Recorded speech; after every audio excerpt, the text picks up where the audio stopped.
We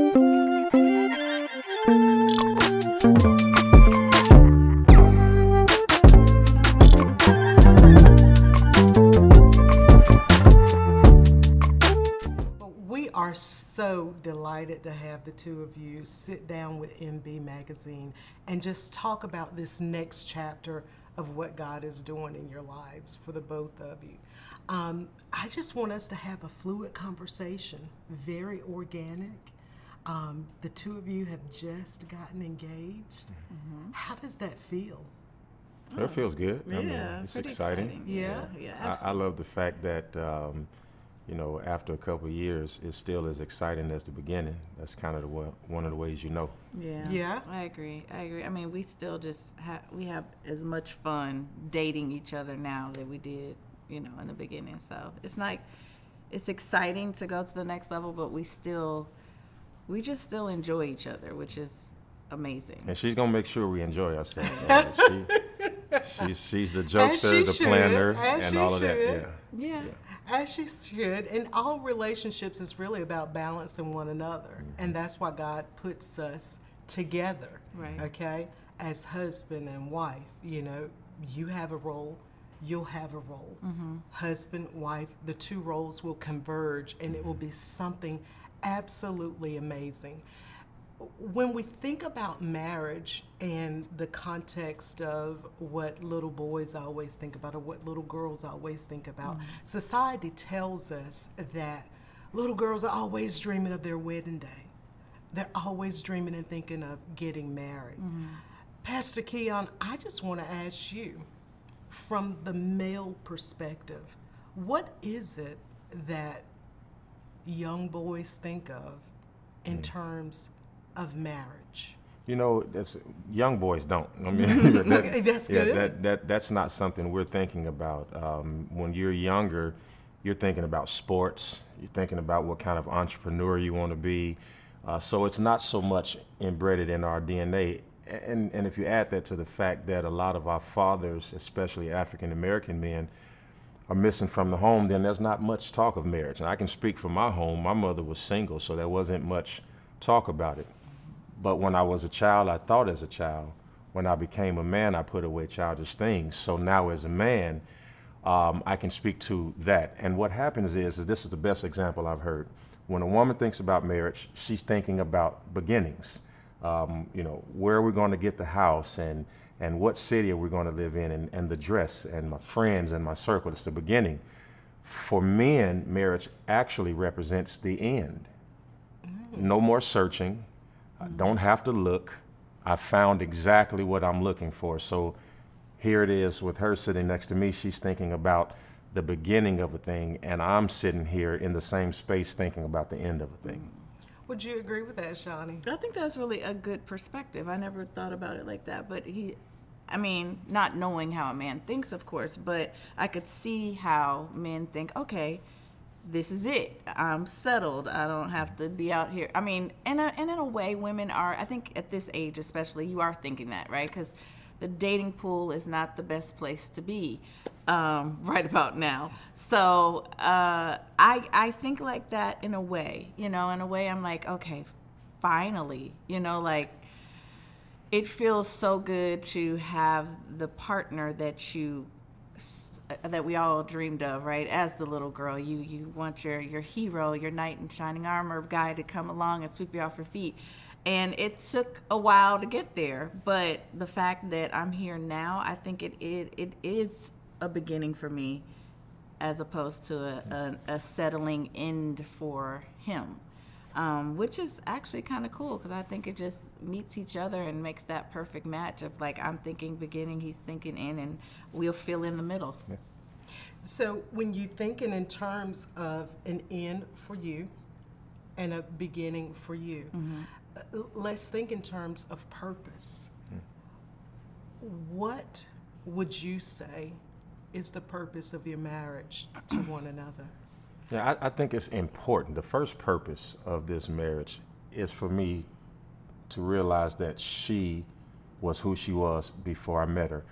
I've seen so many people, and I get a chance to counsel people, we will marry a person because of who they are and then spend the rest of our lives trying to change them. I'm determined to allow her to be herself.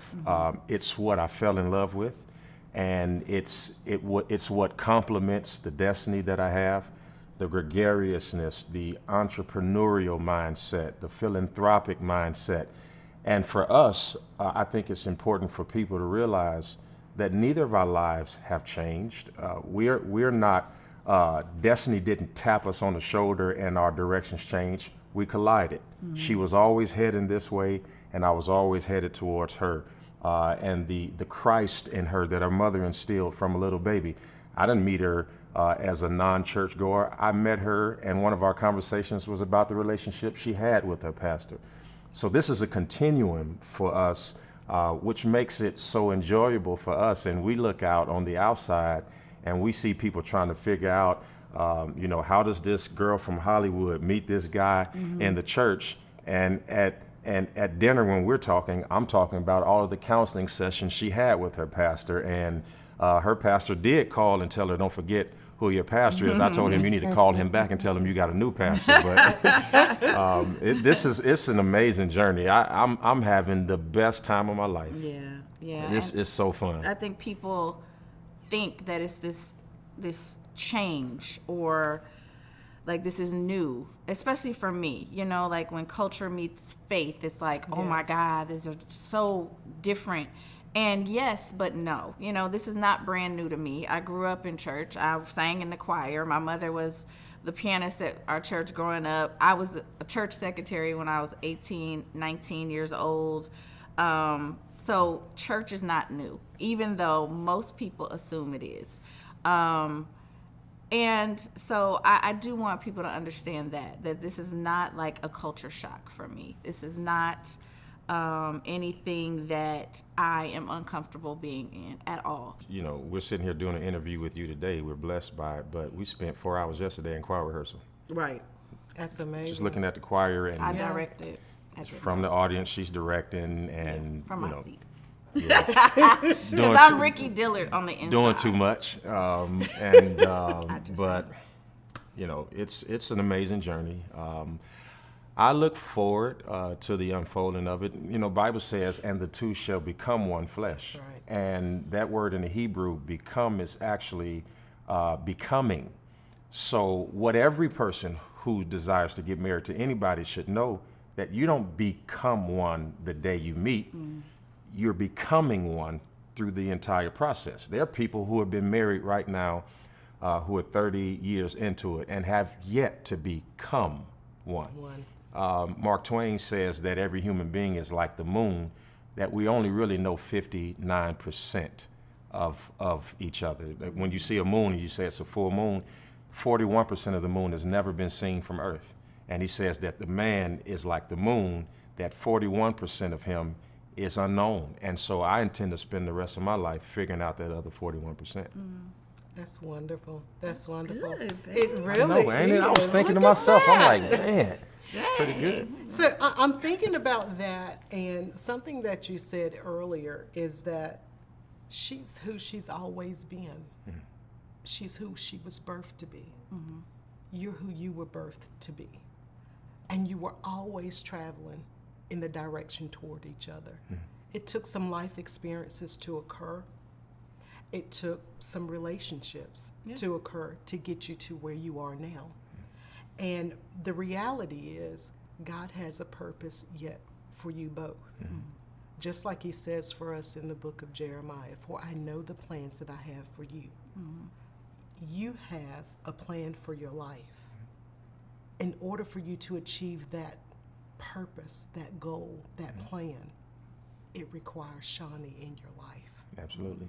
That's why now. So Shaunie, let's talk about that. Okay. That's a huge mantle to carry.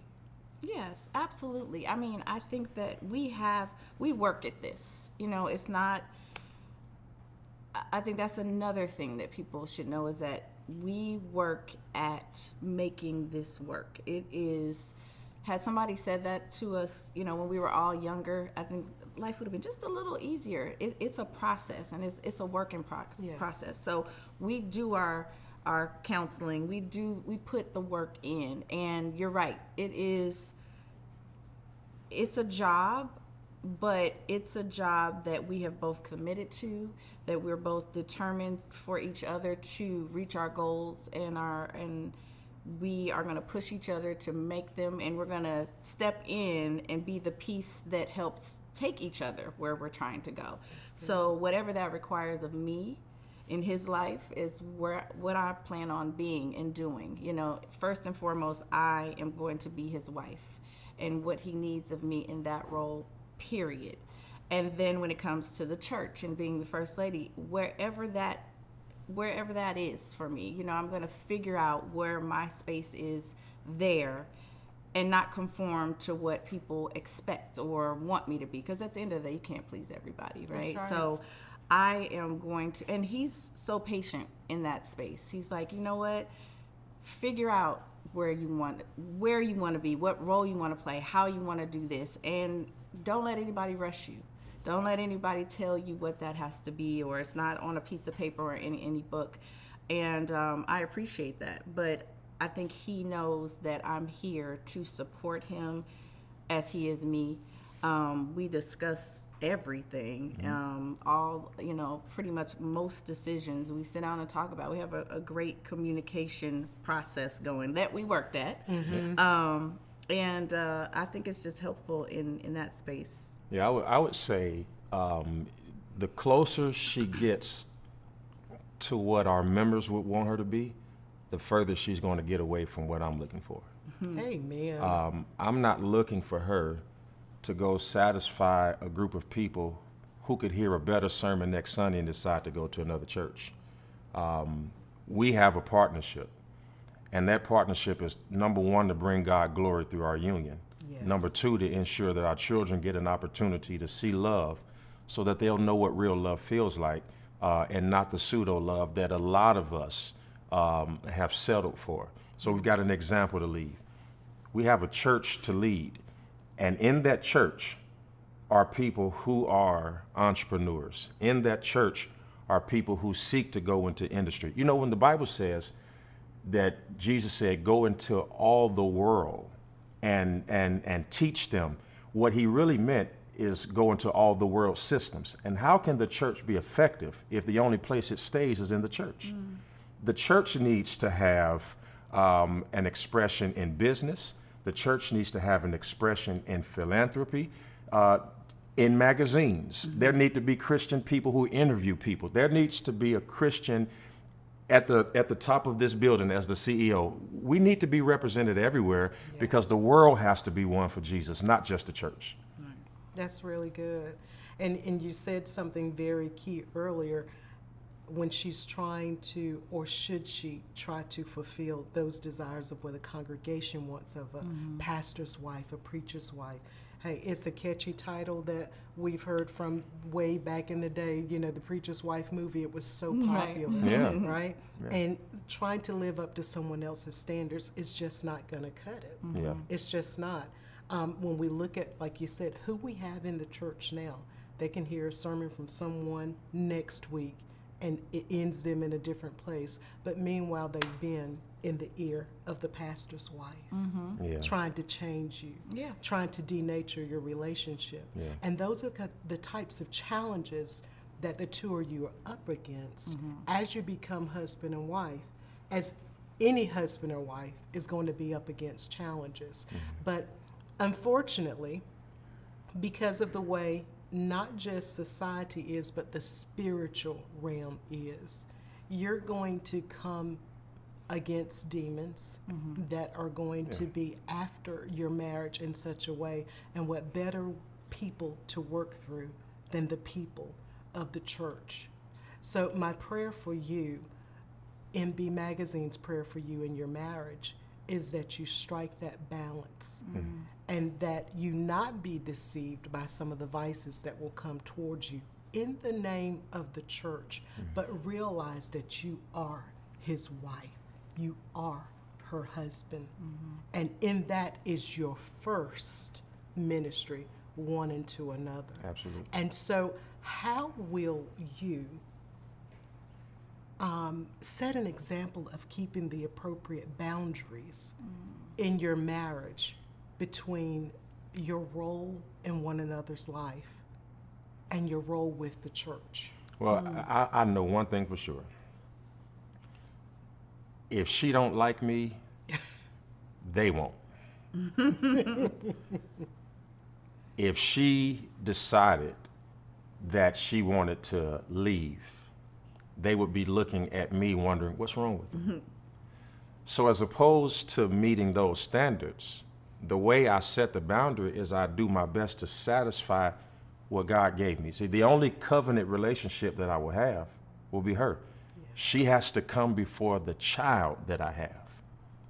The little 9-year-old that I helped to birth into the earth, I have to choose this relationship above that. One of the things my mentor always taught me, he says, you'll never be disappointed when you recognize what's normal.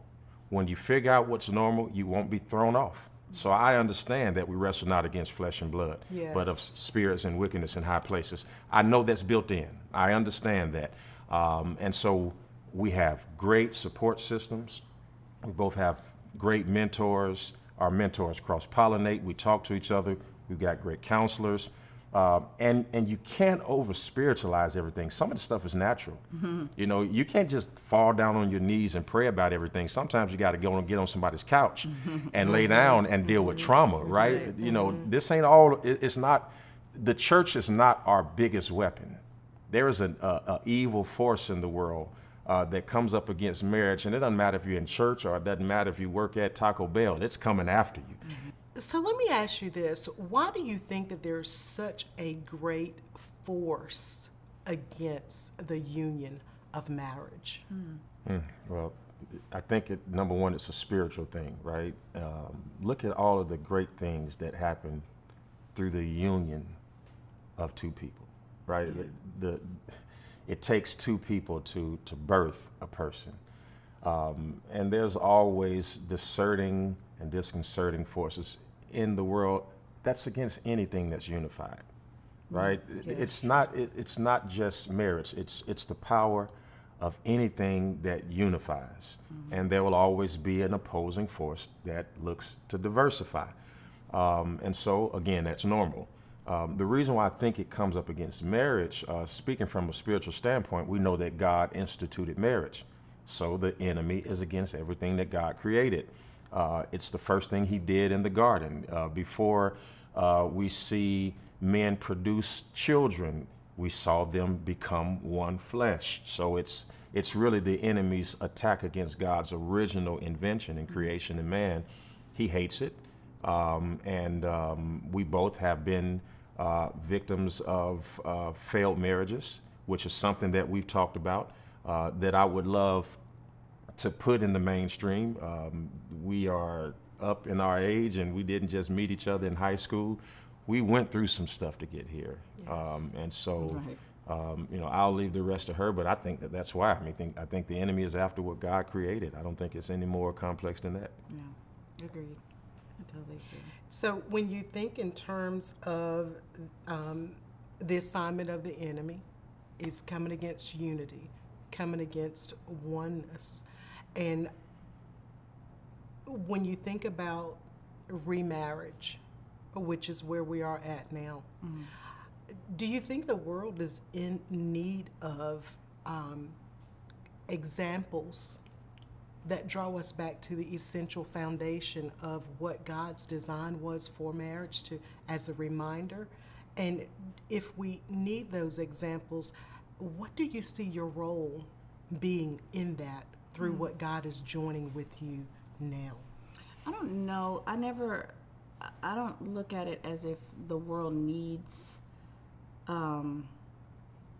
this, I don't know, this picture of remarriage, so to speak, because I don't think we even address it like that. We don't really look at our relationship as like, oh, we're the, poster children for Right. remarriage. It's not, I don't think we ever think of it that way. But what I do think is that we give hope to people who have been divorced or just had failed relationships. And of course, both of us being 40 plus, it gives hope to those that have just kind of because I will be honest, like I was single for 10 years and dated, but nothing ever serious. I mean, I knew I wasn't ever going to be with anybody that I dated. It was just like fun, you know, or you just go on dates. And it was lonely, and at a certain point I got to where I was like, I really want to be with somebody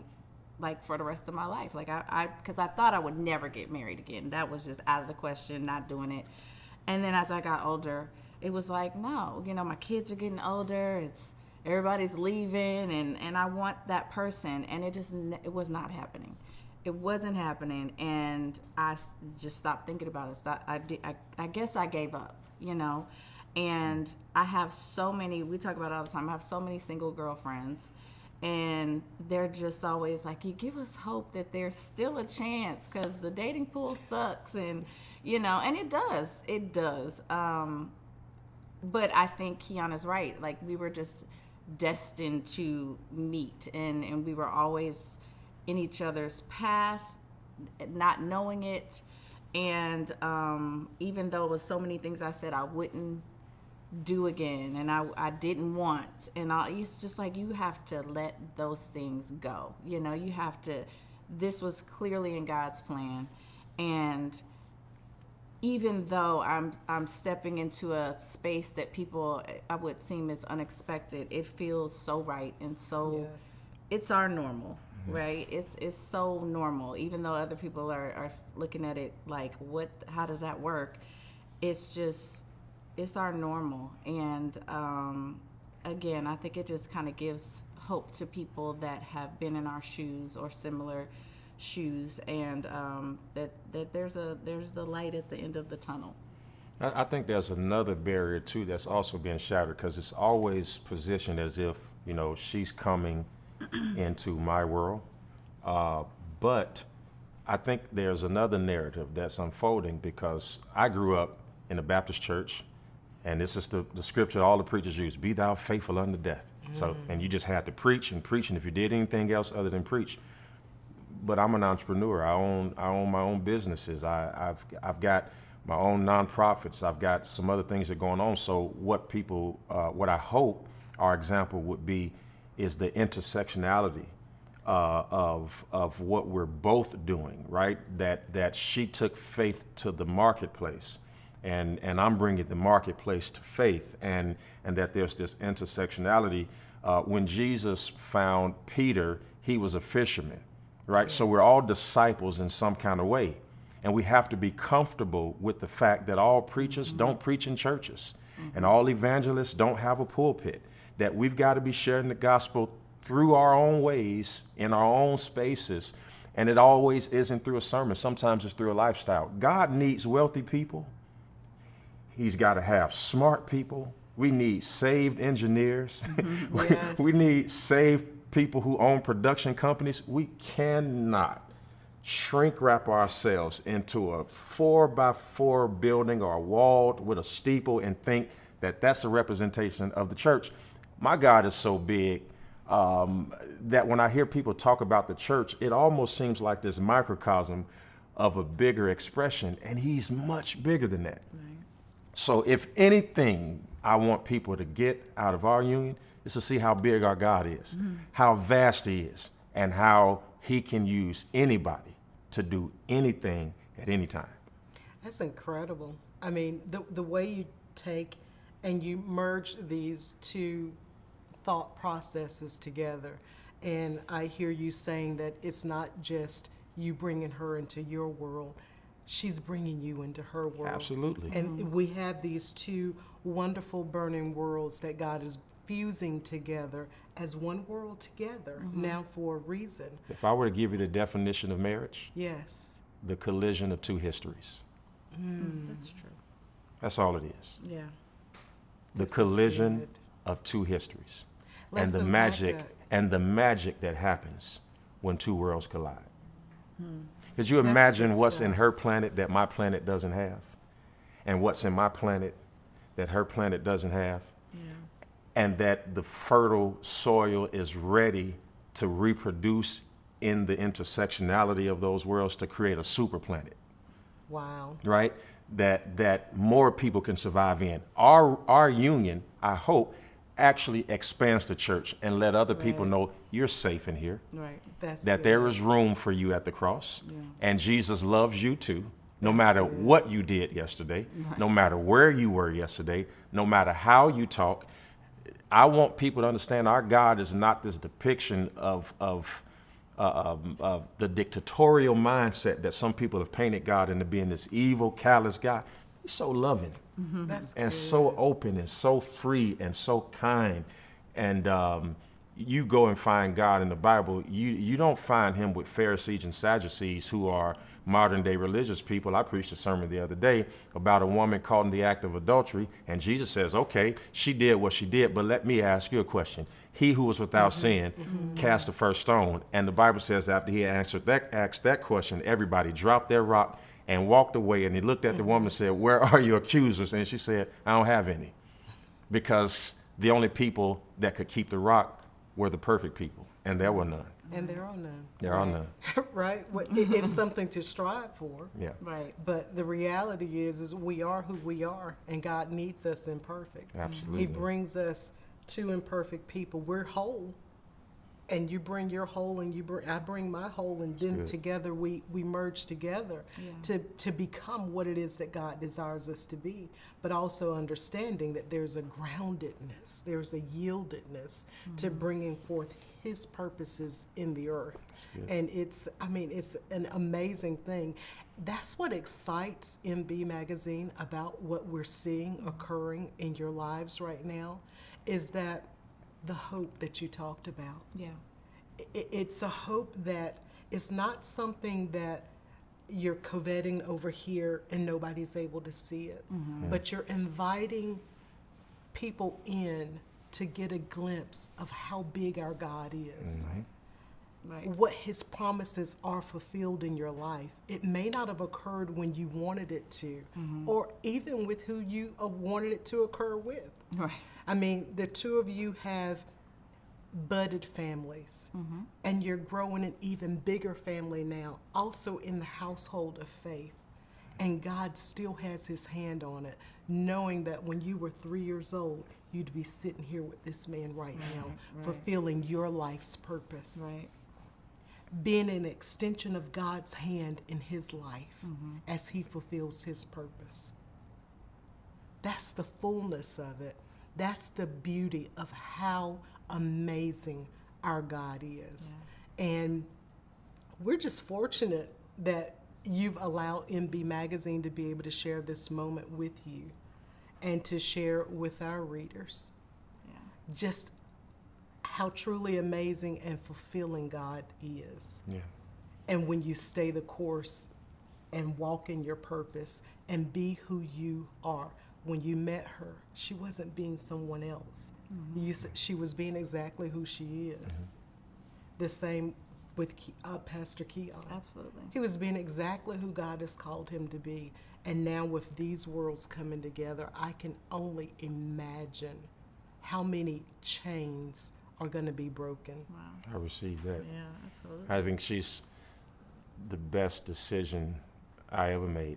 One of my favorite quotes is, "You were born looking like your parents, but you die looking like your decisions." And Yes. I think that how we will progress having chosen each other, because we picked each other. I didn't just pick her. She had options. She picked me too. And I had to get rid of some of them options Wow.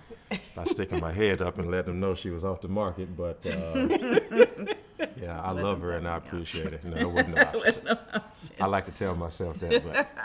But No, I'm excited about what God is doing in this space, in this. I mean, like, it's, sometimes I sit back and just look at God move in our lives collectively, because Yes. it's like, my daughter, my 15-year-old went to church with us last Sunday, and we got back to the house and she calls him Kern.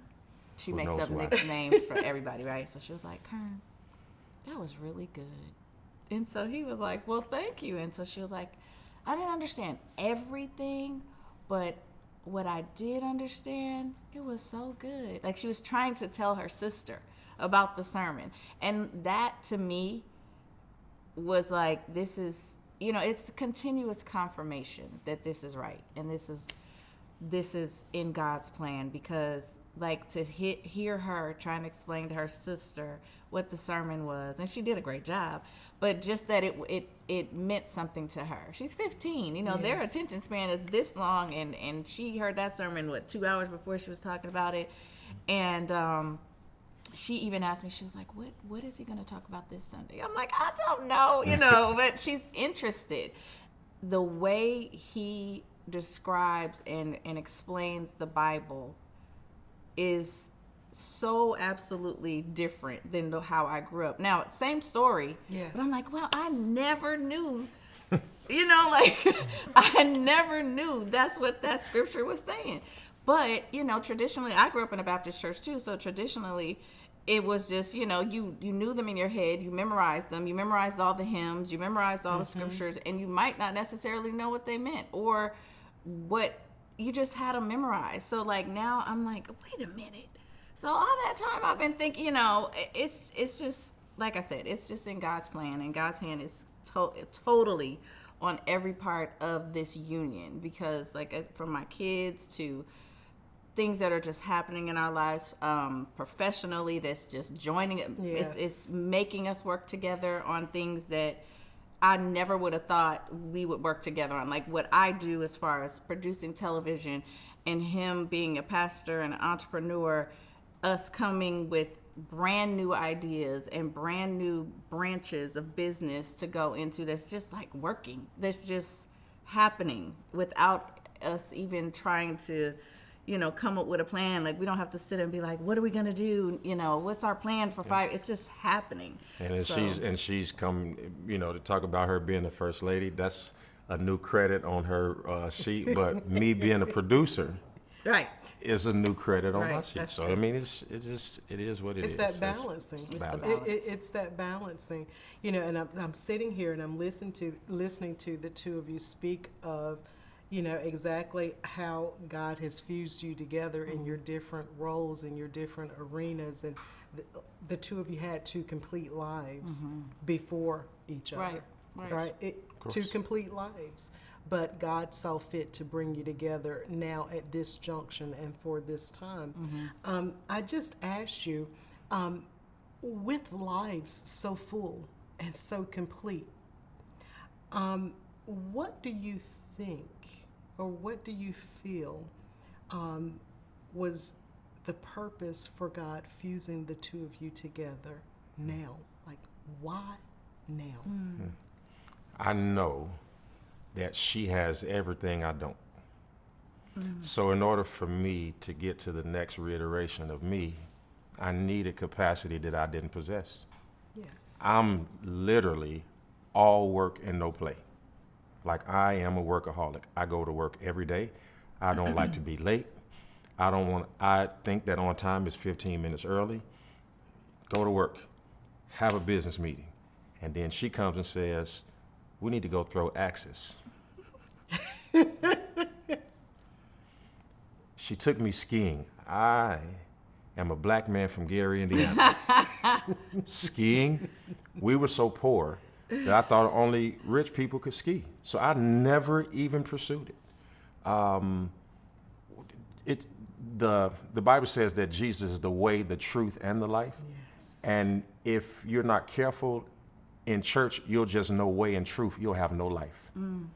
And she has helped me to realize that there was more to life than way and truth. And again, that makes me a complete Christian. So I think God is pleased with who we're becoming. That's why now, because there is more required of me, but I could not have done more without that missing part. I can do work now because I enjoy life. I enjoy life so much more. I do so Incredible. many more things that I never did before. She brought it out of me, and I'm a kid again, and I like that I can have fun again. I smile more than I used to. I can go on and on about her. I really love her, and when you smooth like me, you don't just say that out loud. You know, as cool as I am, you know, you kind of hold that back. You don't want to know that you love them like that, but I'll go ahead and tell her. I love her. So I appreciate it. He's so smooth. That's why he had to tell you. I am that. I am smooth. Tell him my smooth. tagline. Smooth as ice. Twice as nice. Ain't had a bad day in my life. There it is. How do you top that? How do you top that? He is pretty smooth. I'll give him that. Y'all have to see his dance moves, but that's a whole nother story. Turn it out. But I think, you know, I was just telling someone that was in the dressing room with me that he makes me want to be better every day. Just watching him and how passionate he is and how much he cares and how much he works at his craft. You know, it's one thing to hear from God and speak to the people. Keion studies. He puts in that time, no matter how much I say, let's go throw axes and get some stress out and whatever, you know, he's going to be like, you know what? Okay, we can do that, but I need to put a couple hours in. I mean, he works at it, and I respect that. It's not just something that it's a God-given gift, but he puts the time and the effort and the work into being as excellent at it as he possibly can, which I love. And like I said, it just makes me want to be better. I might, you know, and he knows when it's business time, it's business time, but I fit in. I do like to enjoy life, and I do want to enjoy, like, I struggle with not being, I have 5 kids, so I struggle with not being in 5 places, you know, not being able to support each one of them physically all the time. And I think that's where the fun part came in, because I had to realize, like, I'm going to miss that if I don't reel in this work thing a little bit. And that's what I did. And I just found that, you know, I was able to figure out a balance, and it took some time. And he didn't have that balance. So I was like, you got to listen, there's things out there that you're just missing. You gotta enjoy it, and then it makes, when you go back to doing your work, you know, you can enjoy that a little bit, because you release some stuff over here. So we give each other a balance. We definitely do that. But I love that he makes me cognizant about being a better person every day, and I mean and he's handsome, and he's smooth. And he's sweet. Yeah. So he's all those things, but he does, you know, internally make me want to have a better heart and how I approach things and think of things. So I'm a person that came with walls. Like, I came with walls up. I don't let people in very easy at all, because, you know, it's just been an easy way to maneuver through life for me. It's just to keep walls up where we don't get too close. You can't hurt me, so, because I'm not going to let that wall down. He's helped me break those walls and figure out a space where I still feel safe, but I don't come as guarded. So, yeah. He just makes so can we unpack that just for a moment? Because anytime you've been hurt in relationships, or the relationships didn't go quite the way you wanted them to, you can build those walls. And those walls keep you prisoner just as much as they keep that out that you don't want in. Right. Obviously, there was a heart change. There had to also be a heart change for you. What does that look like, and what kind of hope can you give others in what God has done for you to be able to have that heart change and that shift? Because that has to occur for 2 individuals to come to the place of where you are now based on where you've been. Right. Yes, we know that it's all predestined. It had to happen. It had to happen the way it happened. Otherwise, the 2 of you would not be together now. But how do you get to the point of the shift in your heart? I'm going to go first, because your answer is going to be way better than mine. No. So I think first you have to be aware that the walls are there. Because if you're not aware, you function through it. And I don't know that I knew the walls were there until I met him. I kind of was aware that I kept walls as far as like a friendship circle and, social circle. And I was comfortable there. I'm fine with that. But like as far as relationships, I did not realize that I had these walls until it was like a eureka moment, because I remember having a conversation with him, telling him what I would not tolerate in a relationship or what is a deal breaker. And while I'm saying it out loud, I'm thinking, that's a turn off. Like you come with this list of things that you will not tolerate or you will not forgive.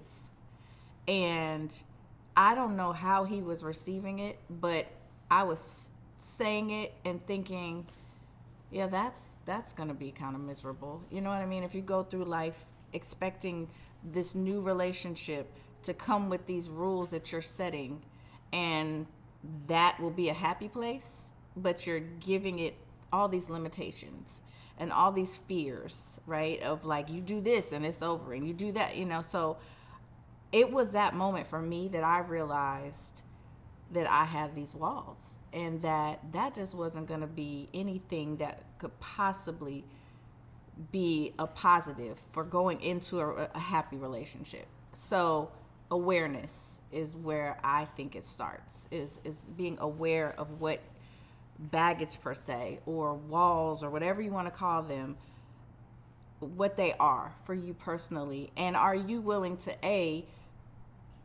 recognize that that's a problem that you need to fix, that you need to work on, that's not okay, and then doing something about it. So not only did I break the wall down, I was like, this is just not this. I don't want it. I don't even want to think like this. So it was work that I put in on me. Even though I came into this relationship thinking, 10 years of being single and just dating, I did so much work. I worked on myself. I put in, I recognized what was wrong with me, but you don't recognize really what your challenges are until you're challenged. So I could work on them all day by myself. I could be aware, right? I could say, I'm not going to do this and I'm not going to do this. Until that bear is poked, you don't know if the work you've been doing really has worked or not. So I was poked in those spaces that I thought I was working on and that I thought I had fixed. And until he came and challenged me in those spaces, I was like, oh, girl, okay. So, you got a little more work to do, which that's what we do together, and that's what we have to recognize about each other. It's those things that we might have brought in that we didn't intentionally bring in, but we're aware of. Let's put them on the table. And now I need to know that that's some trauma you had. I need to know that this is a trigger for you. You need to know that about me. And we put that work in every day. In some way. We have a thing on Wednesday Talks. We sit down. We have to give each other 10 minutes uninterrupted to say good, bad, or ugly. Sometimes you don't have any. It's like, babe, it's been a great week. I have nothing to say. Or it's been such a great week. I have all these praises to give you of how wonderful the week has been. So it's work. It's work. And being aware at all times of you, him, the other, however, whatever it is you're working on, is being aware. That's good. Yeah. That's so beautiful. Yeah. So beautiful. When forgive me in talking and preacher talk all the time. It's the only way I know how to think. But when God got ready to choose a new king of Israel, he sends a prophet named Samuel to a man named Jesse's house. And Jesse gets in the house and he sees, Samuel gets to Jesse's house and he sees he has this tall son who the Bible describes as handsome. And Samuel says, this is the next king. And then God says to him, Samuel, you made your last decision based on how the guy looked, because Saul was handsome and head and shoulders above the rest. He says, I judge not the countenance of a man, but the heart. Mm-hmm. The question was about the heart. That's right. You must understand that everything you will or will not achieve in life will be a result of the position of your heart at the time of the opportunity. So good. When your heart is in the right place, you'd be amazed at what God could do with somebody who feels inadequate. Because I don't always feel like I'm good enough to do what he's calling me to do. I don't always feel like I have the skill set to do what he's asking me to do. But I know what I'm going to bring to the table every time, creating me a clean heart and renewing me a right spirit.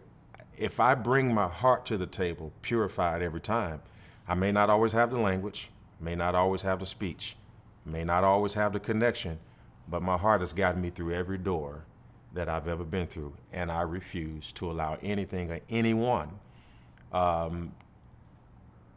to short circuit the electricity and power that a pure heart brings. It could help you achieve anything you want it to, if you could just not be bitter and get better. So good. So good. This has been such an enriching time for MB Magazine, and just being able to share in your lives, creating me a clean heart. Shouldn't that be every last one of our prayers? Right. I mean, that is the hope, to be able to achieve in life what the two of you have been able to achieve in finding one another. Not just finding someone to spend time with, not just finding someone that you can say, yeah, I'm marrying this person, this is who I'm going to spend the rest of my life with, Right. but someone who I can face life's challenges with, Absolutely. someone who I can bond with, merge with, and become one as God intends for us to become one. Someone who makes me want to do better every day. Someone who God can use me as an extension of his hand of grace, mercy, and love in their lives. It's an amazing thing, and a lot of people experience it, yet there are so many more that have these walls that don't know how to release them in order to truly experience that abundant life. My prayer for the two of you is that you walk in the fullness of what God has created in this time, in this space, this opportunity, because your heart is in the right place. Thank you so much. Thank you. Thank you. That's awesome. Any other words of wisdom that you'd like to share with MB Magazine before we So close? wisdom giver. No words of wisdom, just appreciation Yeah.